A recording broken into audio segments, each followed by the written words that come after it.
How's everyone doing today? Welcome back to the GSMC Chip Shot Football Podcast brought to you by the GSMC Sports Network. I'm your host, Manny Maradiaga, live today on Friday, August 16th to round out the week with a couple more topics I have today, all regarding the NFL, obviously. But last night we had another preseason game to start off week 2, and that's where we're going to kick off today's show talking about the performance of Drake Maye in that game, his actual debut in this week, and we're going to talk about it, how well he performed, and what could that mean for the Patriots quarterback situation going forward. Then another preseason story that I wanted to bring up is the coaching position for the Los Angeles Rams. Sean McVay, the actual coach, obviously will not be coaching in tomorrow's game. It'll actually be the assistant coach getting an opportunity to do that. We're going to go into why Sean McVay wanted to give this opportunity out and what could we see potentially out of Aubrey Pleasant in that game, and more topics coming on today's show. To make sure to stick around to watch all of those. But before I talk about Drake Maye and how well he performed, we're going to talk about an opportunity that I have for you guys. If you've got a question during the show, we want to hear about it. Your input is a big part of what makes this show great, and we always thrive on your energy and insights. So whether it's a quick comment, a thoughtful question, or an opinion that you just have to share, don't hesitate to drop it in the chat. But now, if you want to make it absolutely sure that your message stands out and gets featured on the show, there's an easy way to go about that. To go ahead and just use the super chat feature. Just click the $ at the bottom of the chat box to send in your super chat. This way, it guarantees that your message gets on the air, and it's also a fantastic way to support our channel. We rely on your support to keep bringing you the sports content that you love, and we appreciate every bit of it. So go ahead, let us know what you're thinking, hit the super chat button, and let's keep this show as interactive and as exciting as possible. But if you do prefer an alternative, we still have the previous tip and donations link that you could still use at gsmcpodcast.net. So you could use that way to leave a comment or question. But again, ideally, go ahead and use that super chat button. We always appreciate you guys chiming in, giving your guys' opinion, and it makes the show a lot better in my opinion. So remember, use the super chat feature at the bottom of the screen with any question or comment. But that allows me to move on now to the first topic we have on hand. Drake Maye, talking about his performance from last night, kicking off the week 2 of the preseason. Unfortunately, there will be no games on tonight. A lot of them will be played out tomorrow, and then a few more on Sunday to round out this week. But to focus on Drake Maye a little bit more, I count this really as his official debut just because the first week he only played like about a series, I think, and you can't tell anything at all from that. Honestly, he might as well not have been out there, honestly, for the first week. Yeah, you get something out of the 3 or 4 plays that I think he had, but really I was pretty let down from what I saw week 1. But now in week 2, we got him for 2 quarters this time, and I think fans were waiting for a performance like this. Nothing too crazy. We're still in the preseason, right? But it does have some weight it carries because obviously this is the kid's first time in NFL action against grown men and things like that. And you don't know how he's going to react, how he's going to decipher everything, how he's going to analyze everything in the game. And picking up the speed of the game is obviously huge. But I thought he did all right. I think also I thought he did pretty well. And I think most fans were pretty encouraged with what they saw out of Drake Maye. Again, the stats weren't too crazy, just 6 for 11, 447 yards. But he did have that read option touchdown that he had, very well executed, scoring his first touchdown in an NFL level game. So that was great to see, and it was also great to see a little bit more of a uplifting performance from a Patriots quarterback, because Jacoby Brissett did start the game, but he didn't do too well, let's say. He was 3 for 7 with 17 yards. He also threw an interception in the end zone, so not the greatest of start, and I think fans not only wanted to see Drake Maye, but to see him go out there and, uplift the team a little more, score that touchdown in response to a pretty rough start. I thought that was great to see out of Drake Maye for the overall game, and I think afterwards, Gerard Mayo sort of shared the same excitement and just joy out of watching Drake Maye. He said that was always the plan, first of all, to kind of plan him out, have him play a little bit the first week, and increase his playing time over the course of each preseason game. He has been showing a lot of what he showed yesterday in practice, which was a great sign because coaches have been impressed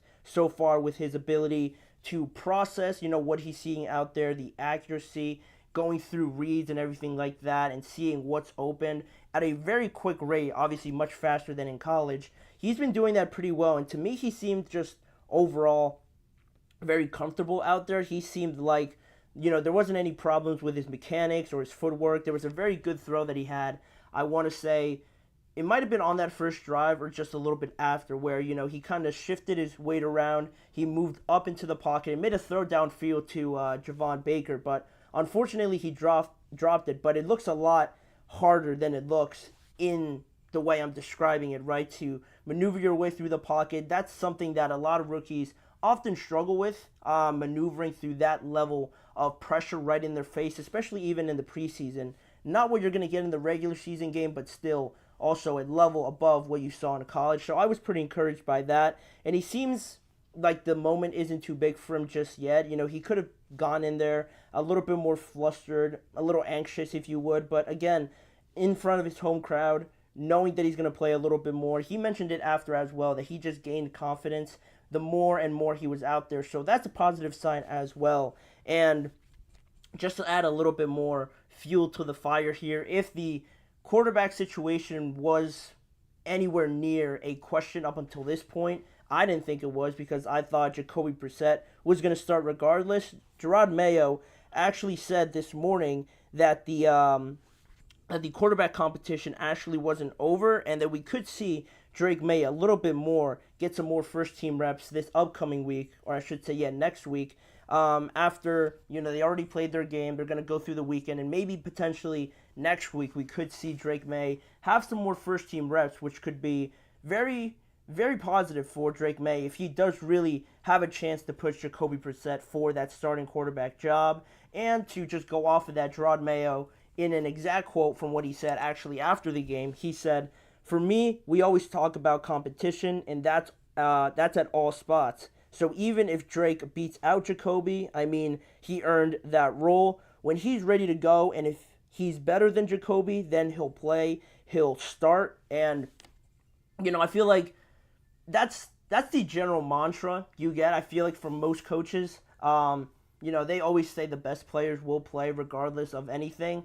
So it might not seem like a lot in just that statement, but he said that after the game. Then he doubled down after this morning, saying that the quarterback competition wasn't over. And I think the way also, when you get the pressure from the fans, it does make an impact, I think, because once they kind of get tired of over and over seeing potentially bad quarterback play. I'm not saying that Jacoby's going to be awful just based on the preseason, but if he does happen to struggle, the fan pressure that you get, especially in a state like Massachusetts, in that town, that city for New England, it's going to be very loud, and there's going to be a lot of pressure, not only to make the quarterback change, but if you're really struggling, I don't want to see it happen. But Drake Maye, being a new head coach, there's always going to be more pressure on him, and it's always going to be easier for teams to just move on from a first-year head coach, a young head coach like Drake Maye. So all of that wrapped into one, I'm sure that'll be taken into consideration, even if Drake Maye won't ever admit it. That pressure, if it gets to that point where it is that bad, you're going to have to throw Drake Maye in there. But it is a positive sign just for Maye to have this still be a quarterback competition, like Drake Maye says, because I pretty much thought this as a situation like Sam Darnold and J.J. McCarthy. Yeah, J.J. improved and J.J. impressed in that first game, but still, it felt like Sam Darnold was going to be the starting quarterback, and that's the kind of vibe I was getting from this situation. But perhaps we could have, a late quarterback competition here brewing. And now when you head into the third preseason week, I'll be interested to see if Drake Maye does start that game, just for the reason that Jacoby might be sat if they really are going with him to be the starter. But with that comes the opportunity for Drake Maye, to start potentially along the starting offensive line if Drake Maye decides to play them. And then you have that risk or that opportunity, if you're Drake Maye, to go out there and absolutely ball out and impress even more from this week. Now you're stacking up great performances, albeit again in the preseason, but it does give this team something to think about when you go back-to-back weeks impressing. Hopefully he does it. And now there's some rumblings, there's some rumors going around. Oh, maybe Drake Maye should start. Maybe the talent that this kid has supersedes the guarantees, the safer option you have with Jacoby Brissett, because you pretty much know what you're going to get from Brissett. But with Drake Maye, there's still that untapped potential that is exciting, even so early in this process where you don't think the Patriots are going to be that great, even with either quarterback. But when you kind of know you're down there, there's no real excitement for contention in any sort of playoff or championship sort of way. The excitement you get just from watching a potential generational type quarterback playing in there in his early stages, I think that also does play a part in the decision to make this quarterback move. But overall, I say all of that just to say in the end that I feel like Jacoby's going to start in their first week just because it is against the Cincinnati Bengals, and you don't want to just, worst case scenario, you throw Drake Maye out there and it goes really bad for him. That's the last thing you want. So for me, still going the conservative route, you throw Jacoby out there, you throw the veteran out there, kind of knowing what you're going to expect. He played for the Cleveland Browns, so he is familiar with that opponent. To throw him out there, have a safe option, and with that, then you play it off by ear. You know, you go week by week and see what happens, what the developments are, and maybe it becomes a quick change from week 1 to like week 4 or something like that, or Jacoby holds on to it. And I think there's no real detriment too much to Drake Maye by having him wait a little longer. I think it'll only help him really at the end of the day. So it's great to see Drake Maye. This is kind of what I wanted to see in that first week, but we didn't get it. Now that he did in the second week, it's going to go better for him. I truly believe that. He surprised me a little bit. I didn't think it was going to go this well for him, that he was going to look this comfortable, but you know, I like being proven wrong, and I hope he continues this going into the third week of preseason now that their week ended early already. But that is the situation currently with the Patriots and what they're going through, I guess, at the quarterback spot so far. But now we're going to move on to the first break of the show, but don't go anywhere. We have a lot more to talk about, starting off with Sean McVay not coaching in tomorrow's preseason game. He's going to give those responsibilities to his assistant coach, Aubrey Pleasant. Find out why Sean McVay's doing this and what this could mean going forward, maybe for the preseason, and maybe if other NFL teams across the league should start doing this for the opportunity to give to those assistant coaches. All of that coming up right after this break. You're listening to the GSMC Chip Shot Football Podcast. I feel like I'm losing my mind. Is everybody in the world blind? Please, Lord, give me a sign, a sign. I feel like I'm losing my mind. Is everybody in the world blind? Please, Lord, give me a sign, a sign. I wanna be the greatest. Everybody on the fake shit. I look around and feel like everybody is the fakest. I make this every day and I'm impatient, hoping one day I blow up from the basement. Statement, the top is so vacant. I don't hear shit that I think is amazing. Waiting for my day when I'm playing sold out shows for 1,000 faces. Hey, give me that crown, get in my way and to be put down. It ain't your place, all this my town. If I want that shit, then I'll get it right now. I'm losing it, the noose it fits. I'm losing shit, a stupid myth. You choose to live or choose to dip. You choose to fight or lose your grip and lose a gift. I feel like I'm losing my mind. Is everybody in the world blind? Please, Lord, give me a sign, a sign. I feel like I'm losing my mind. Is everybody in the world blind?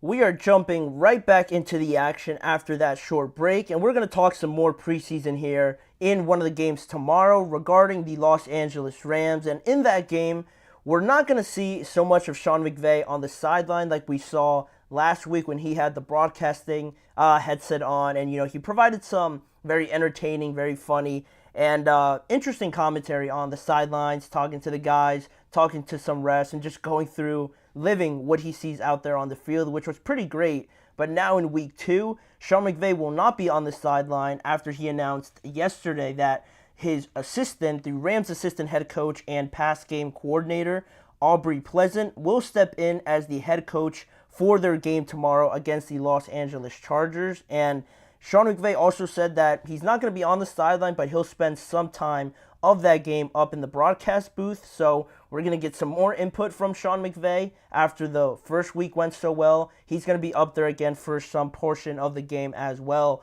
I'm sure talking about Aubrey Pleasant, how he's doing and things like that. But, on this decision, Sean McVay pretty much just called it a great opportunity for Aubrey Pleasant. He wanted to give him some reps in this simulated, sort of controlled environment, as much as an NFL game can be, for Aubrey Pleasant to get those head coaching reps, that experience on a game day, as if he was the actual head coach. And Aubrey Pleasant, if you don't know too much about him, this is his 12th season as an NFL assistant. This is his 6th with the Los Angeles Rams in 2 different stints with the Rams. So he's pretty familiar with it. He has probably a good reputation, good relationship with Sean McVay. So I assume, obviously, that Sean has a good amount of confidence in Aubrey Pleasant. And I think overall, just to provide this segment on here for you guys, just to get your guys' opinion on what your thoughts are around this whole situation. It's something that I don't know if I've ever seen it too much. You get the typical situations where you get the head coach relinquishing, play calling duties to some of these guys, but they're obviously still the head coach. I don't think I've ever seen really a head coach preseason, and definitely not the regular season, give up the entire role to see, one of his trusted assistants take command. And I'm liking it. I'm really a fan of it. I think this is something that more teams should do. It's a great gesture by Sean McVay to provide, that game day experience as much as you can in a situation where technically there are no real consequences because there's no win-loss records, obviously. So if there's ever an opportunity to do it, this would be the perfect example to go ahead and try it out. Aubrey Pleasant now gets his opportunity to be a leader, be that leader among guys in that locker room, give his insight, give some guys a different way of coaching perhaps, and implement some of his ideas and try things out. And it's all going to go as it does. No one's expecting, the Rams to go out there and expecting them to win. That's besides the point. The fact that he's giving, Sean McVay's giving this opportunity to Aubrey Pleasant, I think is awesome just to see it. And I think it'll bring more people in to see this, how this experiment sort of gets played out. And this isn't something too strange, honestly, for Sean McVay to do things like this. Unusual, I guess you could say, for even the preseason as far as that goes, because he became the first head coach to sit nearly all of his starters in every preseason game. And now you might be wondering, what does that have to do with the coach? Well, Sean McVay, you have him sit almost all of his starters in every preseason game already, and now he's sort of relinquishing the head coaching duties to somebody else, somebody that he trusts, obviously, but it isn't him on the sidelines. He's not going to be out on there giving his input and sort of running the show from behind the scenes. He's going to be up in the booth. Maybe he might spend some time down there, but it seems like Aubrey Pleasant, he wants to give the full control almost as much as he can to Aubrey Pleasant to give him this opportunity. And those things connect just because it leads you down this path that I'm going to provide the question a little bit later, but it leads you down this path where you're looking at Sean McVay, you're like, all right, you're not going to play your starters, already not the typical way of going about the preseason, and now you're not even going to be on the preseason, or you're not going to be on the sidelines for another preseason game. It is a little bit odd the way that it goes about, handling these situations in the preseason for Sean McVay. And to go about that, and also, according to some reports that follow the Rams or are closer to the Rams in their practices and in training camp, they say that it seems like Sean McVay, almost values the joint practices a lot more than preseason games. And that's where he wants to get his starters out there in a practice against a different opponent. And then when you get to the preseason, it seems like he transitions to allowing some of those third team, fourth team players to go out there and really perform on a different stage that's not practice, because it is honestly very hard to go out there and give everybody the necessary reps to, of course, give them an opportunity to make the team, but also if you pretty much have a good understanding of what you have at a certain position and you know that some of these guys, more likely than not, are not going to make the team, it's hard to still split up those reps and give those guys the opportunity to maybe impress somebody else, sign somewhere else if they're not even getting the playing time, because you're going to give it to some of your starters anyway, like most teams do.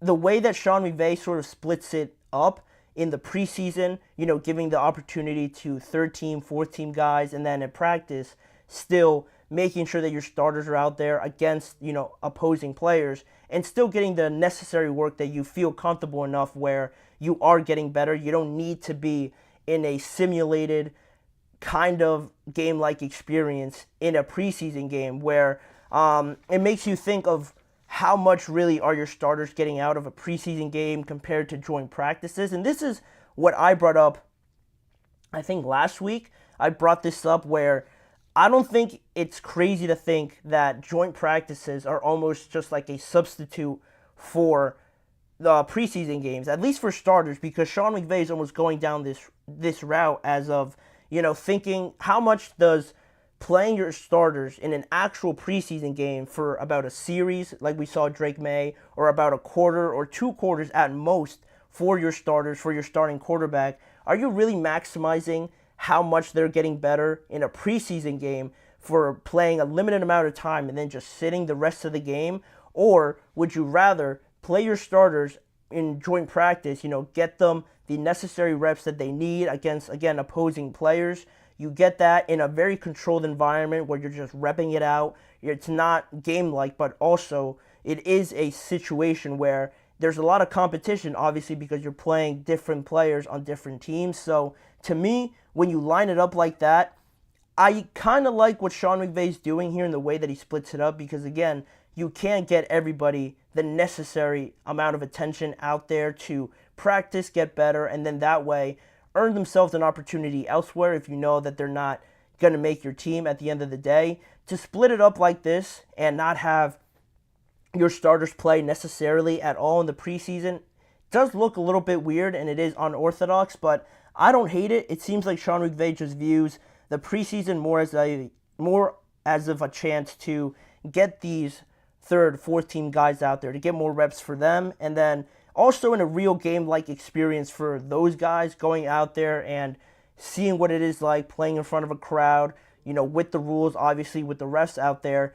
It benefits these other guys, again, that won't maybe have a spot on your team, like the undrafted guys, the late-round guys, some of these just young guys in general that you might have just picked up along the way. You know that they're probably not going to make your team, but they need these opportunities now to hopefully have a career at some point, some aspect in the NFL. And I think Sean McVay has this macro view of it all where going away from the typical, all right, in the first preseason game, we're going to play our starters about a series or two. Then in the second one, we're going to ramp it up to a quarter. Then maybe in the third preseason game, if you're lucky, the starters will be out there, but most of them are sitting anyway. And that's when you still get these guys playing, but they're only limited to one game, and that doesn't seem too fair. I like the way that Sean McVay kind of has it split up. I'm a fan of it, even going as far as, giving this opportunity to his coach, where it all just falls under the same umbrella,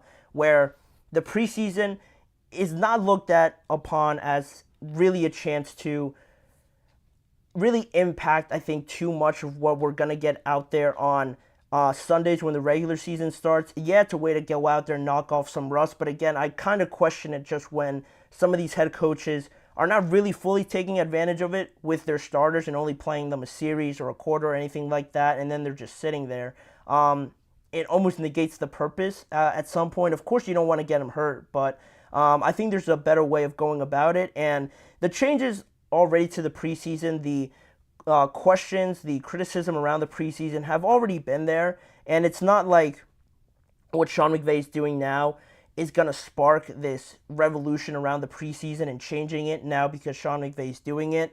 Changes seem to have already been on their way to this. There was that proposal from the NFLPA to kind of shift the offseason and its structure. So I think the NFL was already kind of going this way, and I don't want them to take away the preseason because, again, I think it's important for these undrafted guys, these just young, late-round draft picks, to get an opportunity to at least show and surprise some people. But the changes to the preseason have already kind of been lined up. You know, you had Roger Goodell talking about it, how he doesn't necessarily view the preseason as a necessity. He'd rather have 2 preseason games or even 1 preseason game and have more regular season level competition out there. But this is a different way of going about it. I just wanted to throw it out there to you guys to see what your guys' thoughts were on it. Do you like it? Do you hate it? Do you think is it unnecessary by Sean McVay to do this? Or are you on my side? Do you like it? Giving a guy like Aubrey Pleasant this opportunity,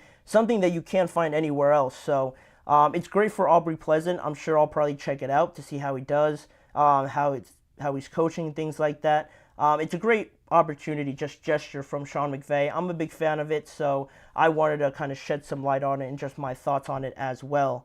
But that'll be it for that segment. We have a couple more to get to on today's show. We're going to talk about Jason Kelce, not a potential coming out of retirement sort of thing, just reflecting on the 2023 season and the collapse, obviously, that the Eagles suffered in the second half of the year. He's going to kind of shine a light on it and where he saw some of the flaws pop up. Then we're going to continue our series of some of the biggest questions remaining for the AFC West teams this time, and some more topics towards the end as well. So stick around. There's a lot more to come on today's show. We'll be right back.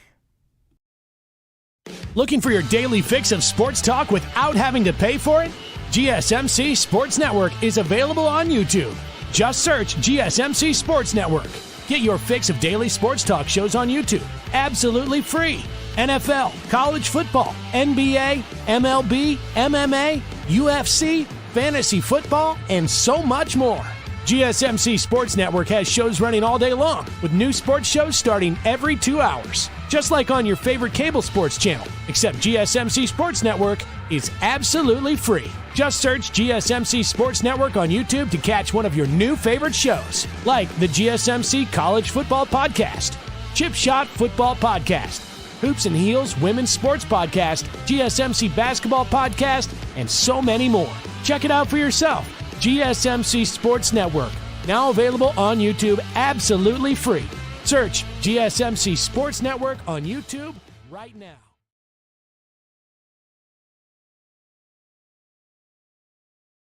Back here now on the GSMC Chip Shot Football Podcast to bring you guys this other segment on Jason Kelce regarding the Philadelphia Eagles. Again, not coming out of retirement. Jason Kelce seems pretty happy, retired from the NFL, even though it must be hard to retire and then see your team get Saquon Barkley. I would be very upset by that. But regardless, I thought this was interesting just because Jason Kelce spoke to the AP's Rob Maddie about the reasonings behind Philadelphia's collapse from last year. You know, obviously ended up being his last year, and it seemed to be getting off to a great start at 10-1, but then they go on a bad losing streak at the end, and then they finish 11-6. They're still, you know, you look at an 11-6 team, you think, all right, they're doing pretty well.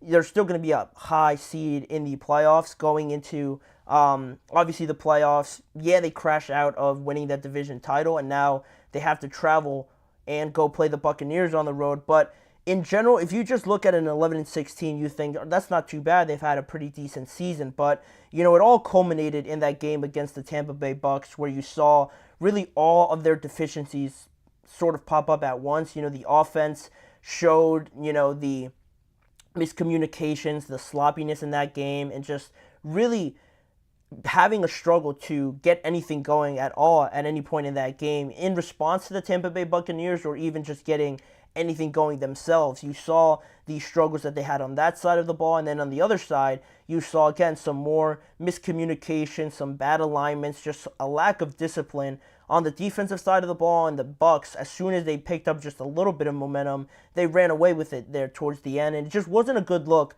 for this Eagles team that, regardless of getting Saquon Barkley, they obviously did now, but if they never did, this was still looked at as a team very talented, very well coached, at least it seems from the outside. If you look at Nick Sirianni and his track record, almost always in the playoffs and having success in the regular season and getting there, you'd think that there's almost no problem with this team. But obviously something happened, and to point a finger on it, everybody could speculate as much as they want until you kind of get an answer, and that's exactly kind of what we got here from Jason Kelce when he mentioned it, when he talked about one of the points that stood out to him was about the just overall cohesion of this group and how it wasn't really there at all compared to 2022 when they obviously made it to the Super Bowl. He mentioned that right away as one of the main points, the cohesion, you could say the camaraderie among this team.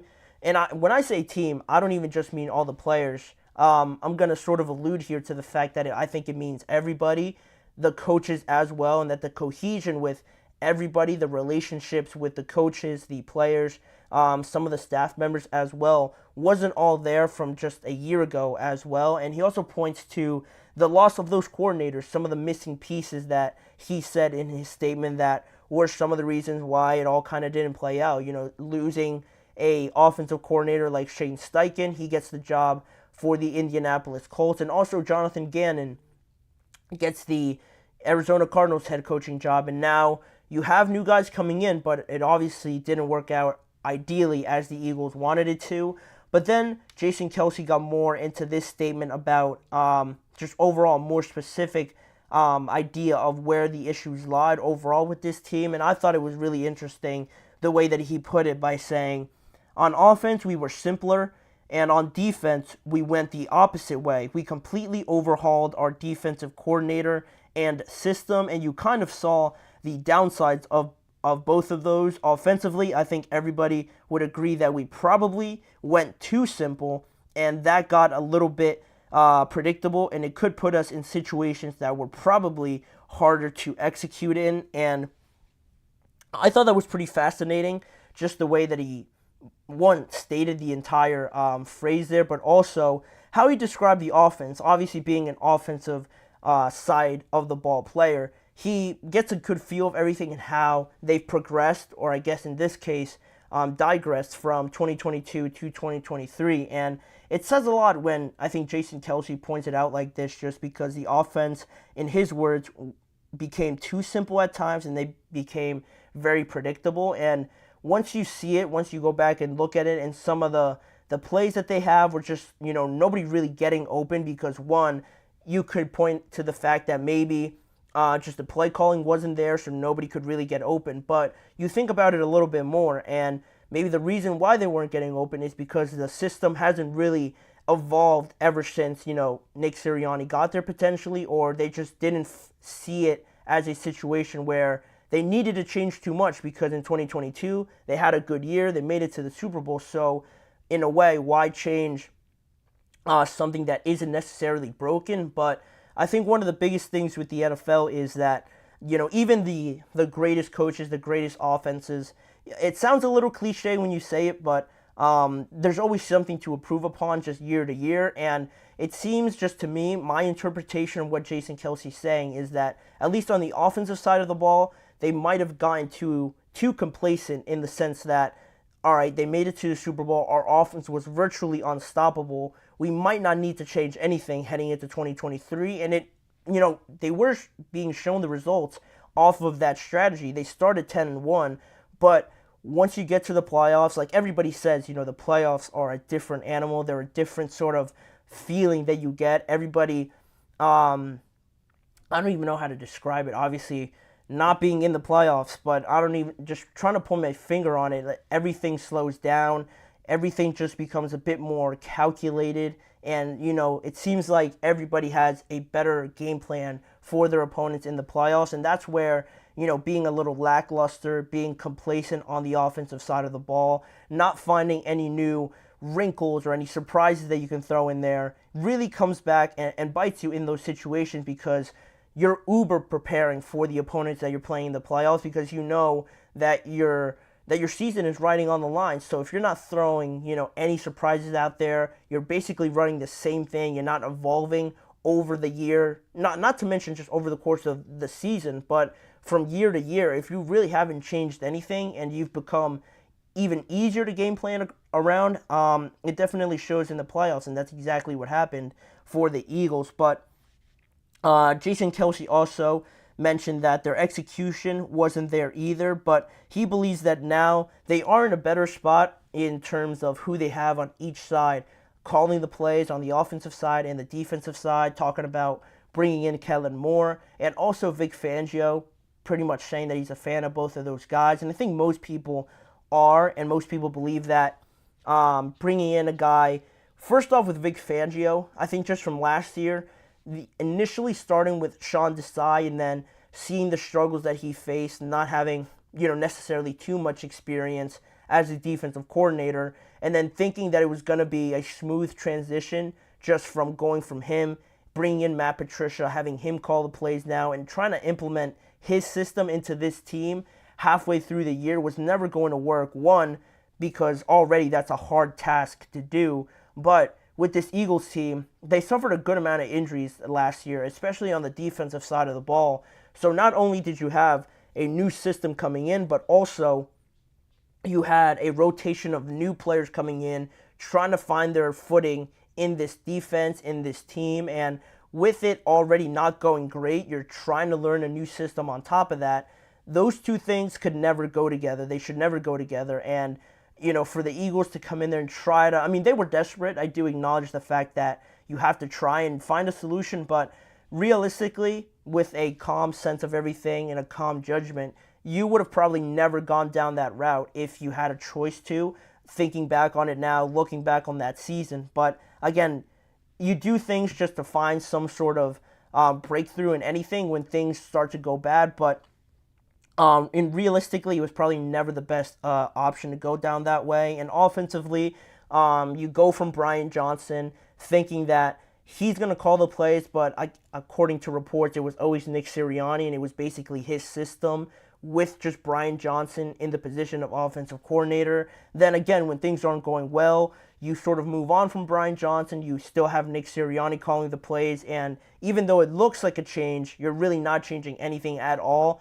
And that's where, going back to that point I made about the cohesion and including the coaches into that, that's where I think you sort of get these reports now after the fact that the relationship with Jalen and Nick Sirianni maybe wasn't great. Maybe they had some friction at times on the sideline just because obviously Jalen is seeing the struggles as the quarterback leading this offense. Obviously, Nick Sirianni sees the struggles as well, but one of the biggest problems that you face, I think, in terms of some of the coaches that separates the good ones, the great ones from, like the elite ones, is the fact that a lot of play callers are very much married to their systems. They'll do anything except change the way that they do things or change the way their offense is run in any sort of capacity at all. And I think that stubbornness to do that, the unwillingness to try and adapt and acknowledge the fact that, all right, maybe this might be a little outdated, or maybe somebody needs to come in here and give me some input on how maybe I could change this, and then that way it'll be the best for our football team.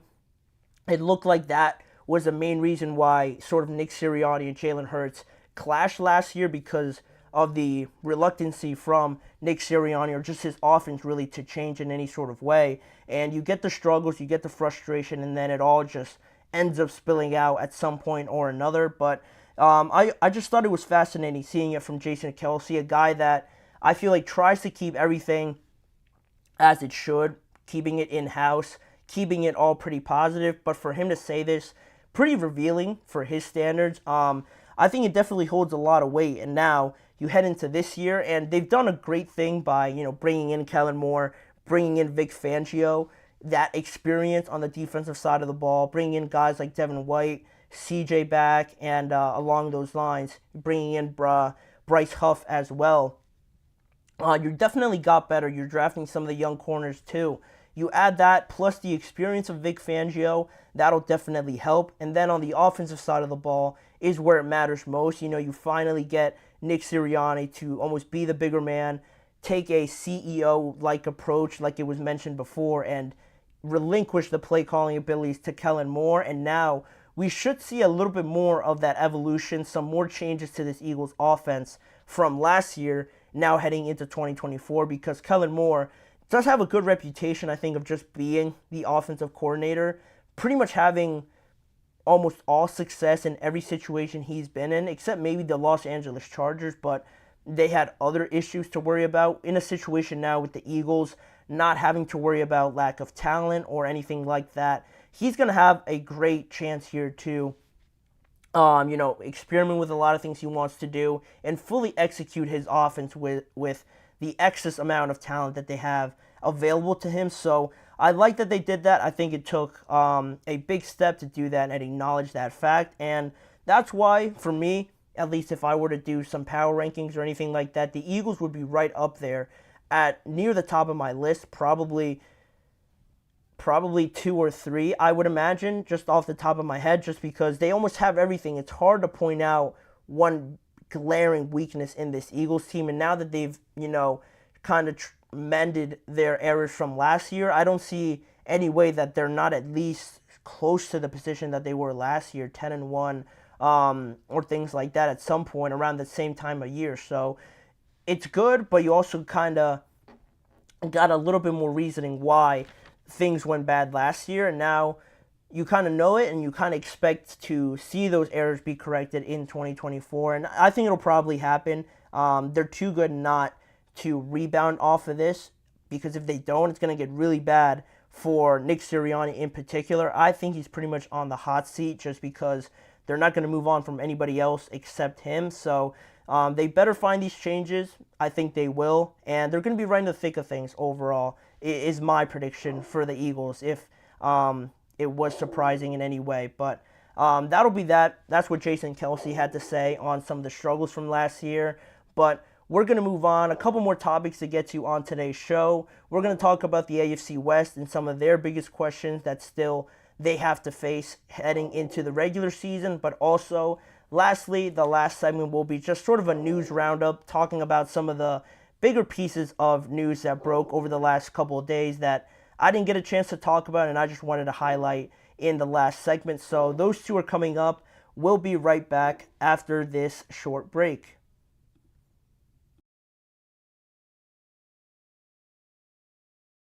For the best and latest podcasts available anywhere, go to the podcast app on your cell phone and type in GSMC to access free content-rich podcasts on health and wellness, book reviews, sports, entertainment, relationships, social media, movies, technology, finance, and even weird news. Subscribe and download the GSMC Podcast Network's family of shows, available everywhere podcasts are found.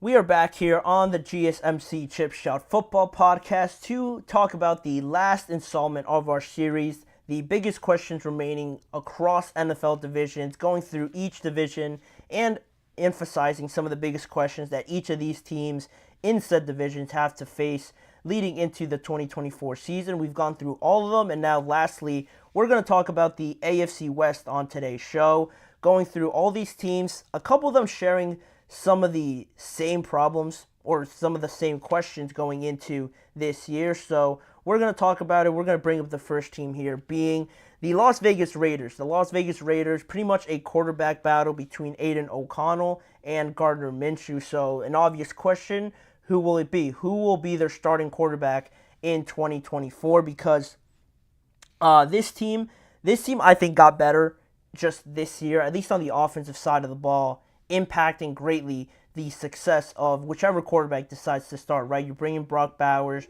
You still have Jacoby Meyer still from a year ago. Devontae Adams, hopefully, in a better spirit just from the way that things ended last year. You hope to make this whole situation a better just environment overall, because you got to keep your best player happy, especially when his position is so dependent on one of these guys to get him the ball. You can't have a situation like last year where you saw it on the Netflix series Receiver, where he got to a point really where he just had enough. He wanted to just get out of there, where sort of what he was saying in that series. Just wanted to get out of there because he was taking too many hits. And it was just not a good situation at all. But then obviously Antonio Pierce comes in. He sort of changes the attitude and just the environment around it all. But still, that's all great. But the quarterback position still remains as the most important on the team, and deciding who will, be that lead guy in 2024 is going to be huge for them. Both of them played in their first preseason game last week. Aiden O'Connell going 7 for 9 for 76 yards, and Gardner Minshew a little bit more impressive, you could say, 6 for 12 for 117 yards and 1 touchdown. And there's positives, I think, with either one of these guys, because you look at Aiden O'Connell, he obviously has the familiarity from last year for the Raiders, that connection already somewhat there with Devontae Adams, so he has that going for him. But overall, you look at Gardner Minshew, and he has, the veteran experience, being in different systems, and having that exposure to being the starter or being the backup and then coming in. Which one would you rather have at this point in their careers? And what's funny about this whole situation, me thinking that it was going to be something that was going to be played out throughout definitely the last preseason week. Antonio Pierce came out actually recently and said that they hope to have a decision, and not even hope, they expect to have a decision on who their starting quarterback will be after this week's preseason game. So I don't know if they play on Sunday or Saturday, but regardless, after this weekend, Antonio Pierce expects to know who the starting quarterback will be and not really focusing too much on the preseason. Now, whether or not he decides to reveal that information next week at some point, he can do that, or he could just keep us in a mystery up until the third preseason game, where we're going to have a good idea of who it'll be, because usually teams decide to rest their starters for that last week. So if it's Aiden O'Connell or Gardner Minshew starting in the last preseason game, you could probably be assured that the other one is probably going to be the starting quarterback if Antonio Pierce doesn't just come out and say it. So a decision is coming earlier than I thought. There is some good with both of them. I'm very interested to see who they go with, and it's going to be huge. It's going to be huge just because you need better results this year to have that faith in this project that Antonio Pierce has going for him with the Las Vegas Raiders. But moving on to the next team to talk about, exact same situation, the Denver Broncos, a little bit different. Ken Bo Nix, pretty much the set backup, I think, at this point. Can he do enough to take that starting job from Jarrett Stidham? It's not too 50-50 like it is with Aiden and Gardner, I don't think. Jarrett Stidham finished the year off as the starter last year, and now Bo Nix, obviously being a rookie this year, you're not going to name him to be the starter right away, at least not typically, unless you have a situation like Jaden Daniels or Caleb, obviously. But with Bo Nix, he's a rookie, yeah, but he is a very experienced player in terms of the amount of football that he has already under his belt. He's, I think, basically the same age as Zach Wilson already. His first year, and I think Zach is in year 4 or something like that at least. So different situations. He does have more of a polished look to him, just going back to his first preseason game, and looking pretty impressive as well. I do have the stats. He went 15 for 21 for 125 yards and that touchdown. As good of a start to your preseason NFL career overall as you can have. So Bo Nix already starting off on the right foot. Sean Payton has come out and, praised him for some of his tendencies, the mechanics, the throwing ability that he has and that he has shown. And just from watching him in some of the clips, he's pretty athletic, more athletic than I gave him credit for initially when, they drafted him, and how I saw this going and being played out throughout the offseason. That surprised me, and just overall his arm, the different throwing angles that we saw in that game as well were a good sight to see from Bo Nix. But that's only the preseason. Can he do enough to take the job from Jarrett Stidham?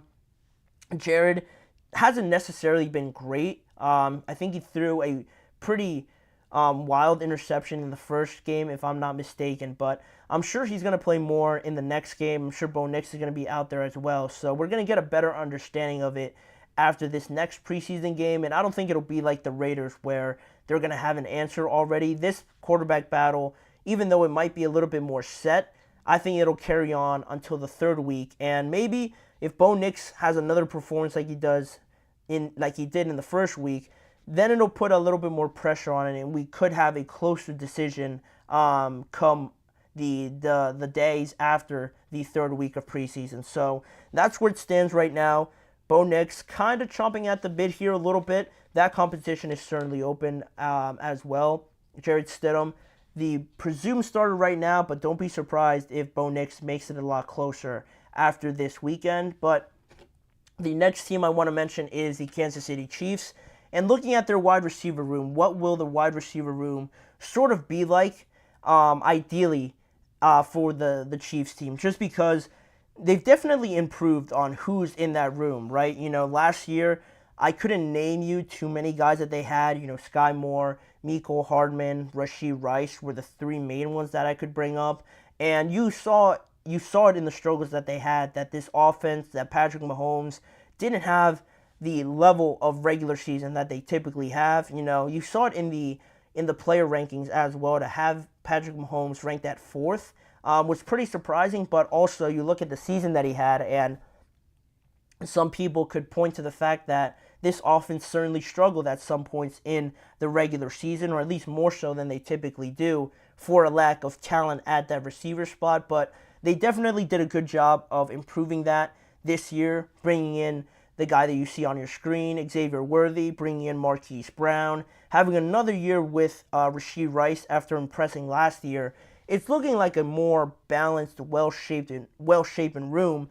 But the issue that I see, getting in the way of this Chiefs team and this wide receiver room is all the other factors that might affect when we see this wide receiver group at its maximum potential. And by that I mean, you look at a guy like Marquise Brown already being a doubt to start in that week one matchup against the Baltimore Ravens. So right off the bat, you might not have one of your main playmakers out there against one of the better teams, a direct rival pretty much in your conference. And then you also look at how quickly Xavier Worthy can sort of become comfortable, find his footing in the NFL, and start to become a real, reliable weapon for Patrick Mahomes, because we're going to see some struggles. We're going to see some learning curves with Xavier Worthy, like we see with everybody, with every other rookie as well. So how quickly Xavier Worthy can do that is another factor where you don't really know when you're going to get the maximum potential out of this group. And also, you can't forget about Rashee Rice, because he still has a presumed, potential suspension coming from the NFL for his part in the car accident that happened over the offseason. A pretty severe one, and, playing a part in it, a pretty big part in it. When is that going to happen? When are they going to announce it? And how long is that going to be? How does that affect his ability to contribute this offseason? You have all those things circulating around this wide receiver room where you don't know at what point, how early, how late, and the level of chemistry that you could have among all these guys at the same time. You just don't know when that moment will come. So that's really where my curiosity lies with the Chiefs. Trying to figure that out will certainly be beneficial, but knowing this Chiefs team, you'd almost be a fool to doubt them in any sort of circumstance. It's just a matter of really when, not if, this wide receiver group gets in rhythm. So we're going to keep an eye out for that. But the last thing I'd mention here just quickly is the Los Angeles Chargers. When will, or how quickly can they get this new offense basically to work? Because they obviously shook up the entire thing this year, getting rid of Keenan Allen. Mike Williams is now also gone. Austin Eckler's gone. And you bring in this new identity with Jim Harbaugh, a run-first offense, prioritizing the offensive line, becoming a lot nastier, a lot meaner, and basing the passing game off of that. The success that you have up front and just how, successful that can be early on for this Chargers team is going to be huge. Already, not off to a great look in the preseason.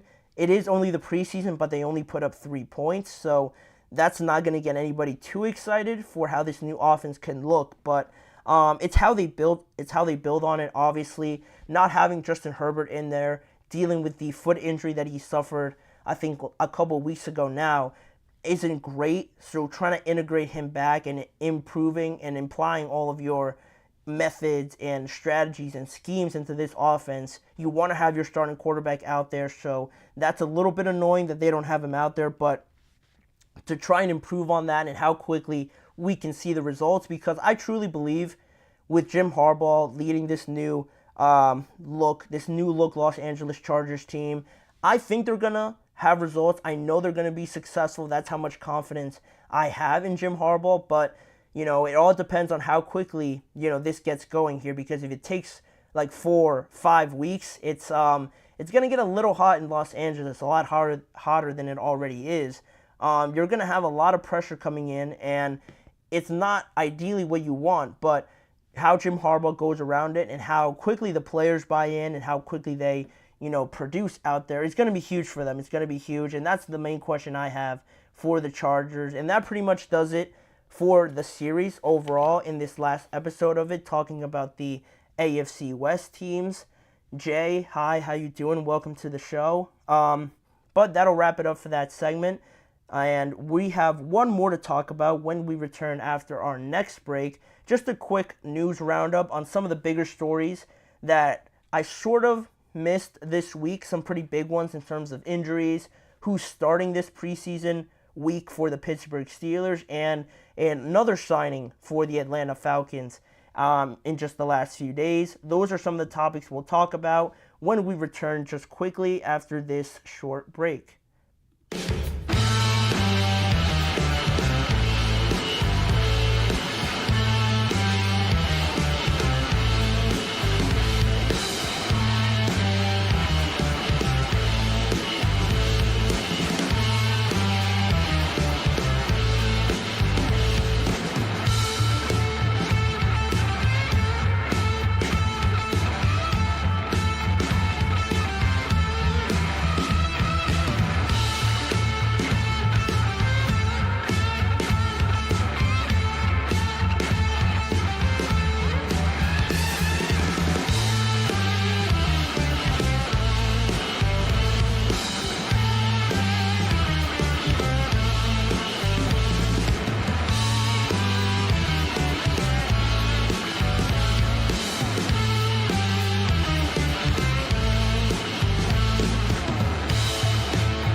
Thank you for joining me here on the last segment of today's show. Just going over a brief news roundup on some pretty significant news that we got over the last few days that I just didn't get a chance to fully talk about in an entire segment. So I thought I'd throw it all in here and just give my thoughts on some of the bigger ones going into the second preseason weekend here for the NFL. One of the biggest ones is the fact that yesterday, just the day after the Falcons traded for Matthew Judon, they go ahead and sign one of the best remaining free agents left on the market in Justin Simmons to a 1-year, $8 million deal with $7.5 million guaranteed to the now 30-year-old Justin Simmons, but still just as elite as you would want in a free agent acquisition that you get at this point in the year. To get Justin Simmons, a 2-time Pro Bowler, 4-time second-team All-Pro, and just coming off the bat of last year, 70 total tackles, 1 sack, and 3 interceptions, to have him form a duo with Jesse Bates, who last year put up a great campaign for the Atlanta Falcons and their defensive side of the ball, to have both of them now in there, the experience, the knowledge, and just the veteran savviness that you have in your backfield to kind of quarterback everything is going to be huge for this defense that just in a matter of days have gone from looking pretty good, pretty, average looking defense to one of the better ones, I would say, at least in their division. I think for the longest time it has been the Saints with arguably the better defense in that division, but now the Falcons, I think, give them a good run for their money. And across the NFC, they have a lot of experienced guys now on their defense. You look at Grady Jarrett, the 2 safeties, Justin Simmons and Jesse Bates. AJ Terrell is also very good. So they have a guy just about at every spot on the defensive side of the ball that is very formidable, has a good reputation in this league. So Raheem Morris, being a defensive-minded coach, obviously putting some emphasis on that, bringing in some guys to help him right away to have a lot of success this year. And I think it goes along with the expectations that we have for the Falcons, and now the fact that they have Simmons and Judon now on this team just adds to the possibility that this year could be a very impressive one for the Falcons. So in reality, I don't like it, being a Steelers fan, having to face Simmons and Matthew Judon, but as a fan of football, I think this is awesome for the Falcons. It's good for them, and hopefully they capitalize on this now heading into the new year. Now moving on to another significant piece of news here that we got over the last few days. Pretty devastating news for the Buffalo Bills as they announced on Wednesday that their all-pro linebacker Matt Milano will have to go surgery on his torn bicep that he suffered at Tuesday's practice this week. And clearly, after the fact that you lose like Micah Hyde, Jordan Poyer, Tre'Davious White, all veteran players on that defensive side of the ball, and not just players like on the field, but leaders in that locker room, establishing your culture that you want to transcribe to all of these younger players coming in now, younger players that are going to have to play a big role in 2024. All of those guys are, now gone, and the fact that Matt Milano was still there coming off of I think he suffered a fracture last year. I had it on here. I forget what it was. He suffered a fracture, just a bad, he fractured his leg last year and only played 5 games, but the fact that he was, it was so anticipated that he was going to come back this year, you're going to have that veteran presence in that defensive side of the ball. Now that he has torn his bicep before playing any games is gut-wrenching. It has the air leave your body when you hear news like that. And I'm not a Bills fan or anything like that, but to know that Matt Milano recovered so well, was about to play, and then just to go down with a torn bicep and to go through surgery, he's not expected to come back the earliest by December, so he's going to miss most of the regular season. And regardless of whether or not you want to rush him back by December or anything like that, it's a bad situation overall for this Bills team.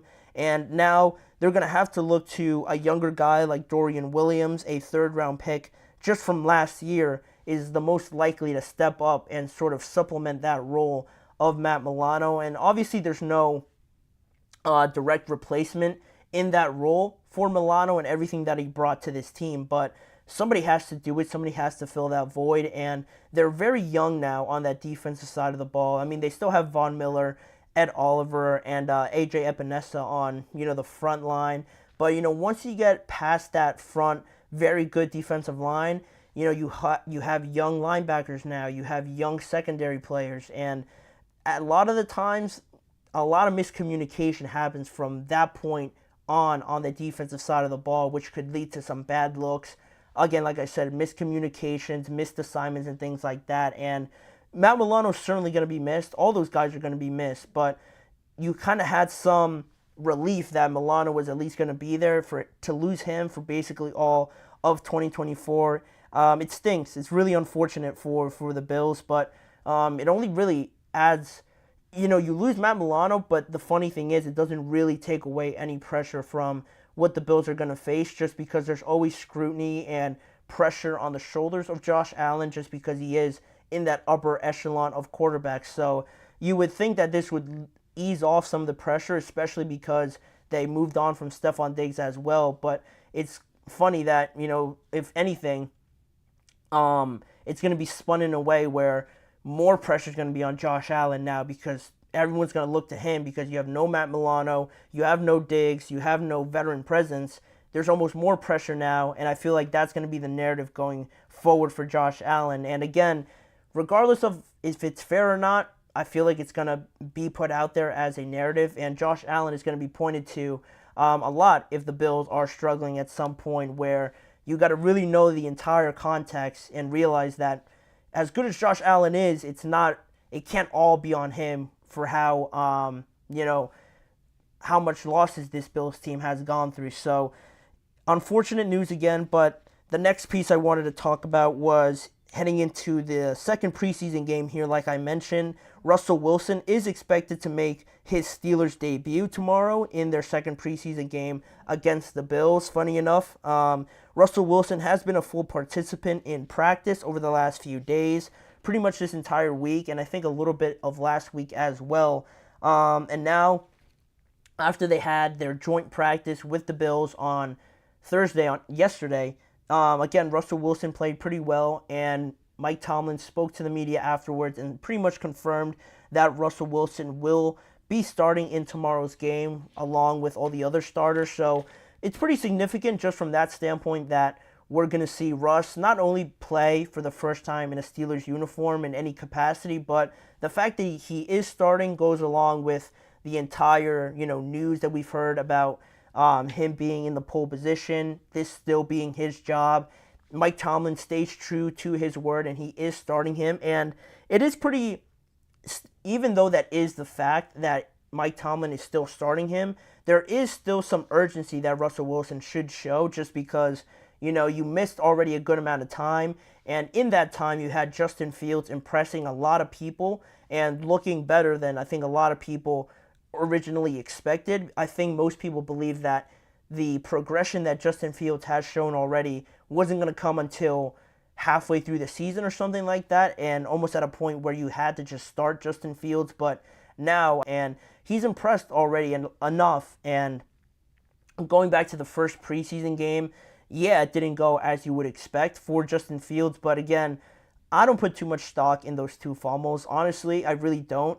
I feel like a lot of people have run with that narrative of, you see the two fumbled snaps and people right away, jump out of their seats and go, look, that's why Justin Fields shouldn't start. That's exactly the reason why they need Russell Wilson. And it's the preseason game. I know you don't want to see those mistakes happen, but to completely, forget or not even pay attention to how well, not Russell Wilson, but Justin Fields looked in the other plays that he had, some of the throws, and just overall how the offense looked. That's what I was really pulling from that game, overall, how the overall offense looked. And to me, there was some signs of growth just from last year to this year in terms of the offense and how it was being run.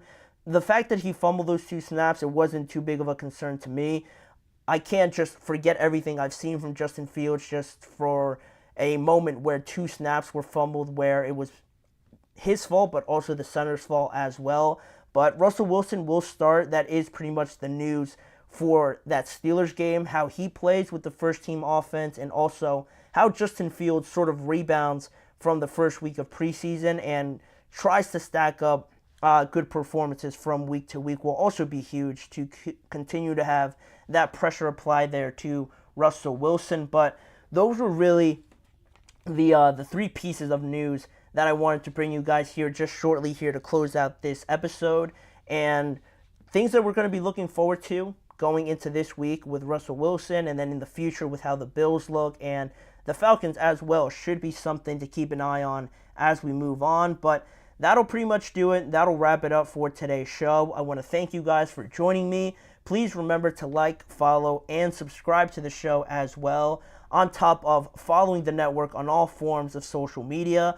If you want to see more of this show, check out the Podcast Network channel and the Sports Network channel on YouTube for a lot more content around the NFL regarding this show. And lastly, tune in every weekday at 6:30 p.m. Eastern Time for more storylines around the NFL and discussions on them with me, Manny Maradiaga, as your host. Thanking you guys for joining me. Hope you guys all have a great weekend. Check out those preseason games, and I'll see you guys back on here with me on Monday.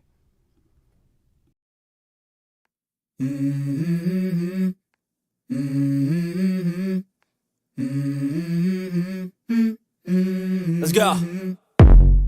I wake up to a little bit of drool on my pillow, feel like it's gonna be a bad day. Yeah, I'm tired of shit, and the coffee ain't hit yet. Damn, ain't that great.